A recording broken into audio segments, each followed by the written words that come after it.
पूर्वांचल के जिस माफिया मुख्तार अंसारी का खौफ गाजीपुर, आजमगढ़, मऊ, वाराणसी और बलिया जैसे जिलों में फैला था, उसने पश्चिम में भी AK-47 लहराई थी। ये बात है साल 2004 की। वो लोकसभा चुनाव का ही दौर था। उस वक्त मुलायम सिंह यादव के भाई प्रोफेसर राम गोपाल यादव चुनाव लड़ रहे थे।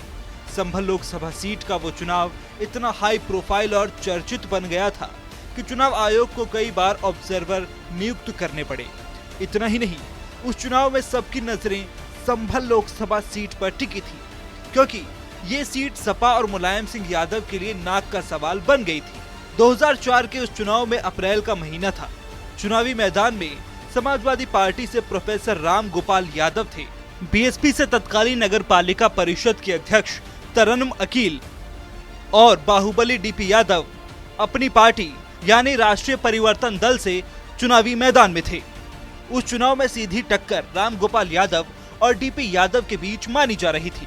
इस चुनाव में हिंसा का भी खतरा था, लिहाजा तत्कालीन मुख्यमंत्री मुलायम सिंह यादव ने अपने तमाम राजनीतिक हस्तियों को संभल भेज दिया था। संभल में लोकसभा चुनाव के दौरान एक रात सपा की जनसभा हो रही थी। उसमें तत्कालीन मंत्री इकबाल महमूद भी मौजूद थे।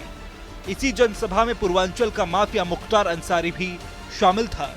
भीड़ से थोड़ा अलग और मंच के पास एक चबूतरे पर मुख्तार अंसारी अपने हथियार बंद समर्थकों के साथ बैठा हुआ था। पालथी मारकर बैठे मुख्तार ने अपने बाएं हाथ की कोहनी को AK-47 की नाल पर टिका रखा था।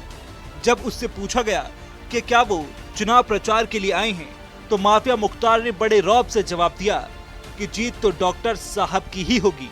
यानी उसने पूरे आत्मविश्वास के साथ चुनाव प्रचार के दौरान ही ऐलान कर दिया था कि जीत किसकी होगी।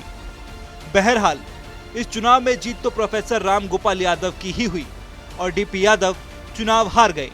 लेकिन उस दौरान हमेशा इस बात का खतरा बना रहता था कि किसी भी वक्त सपा नेताओं और डीपी यादव के समर्थकों के बीच हिंसा हो सकती है। हालांकि ये भी सच है कि वोटिंग वाले दिन पोलिंग खत्म होने के फौरन बाद डीपी यादव सपा समर्थकों को जूते से पीटते हुए देखे गए थे।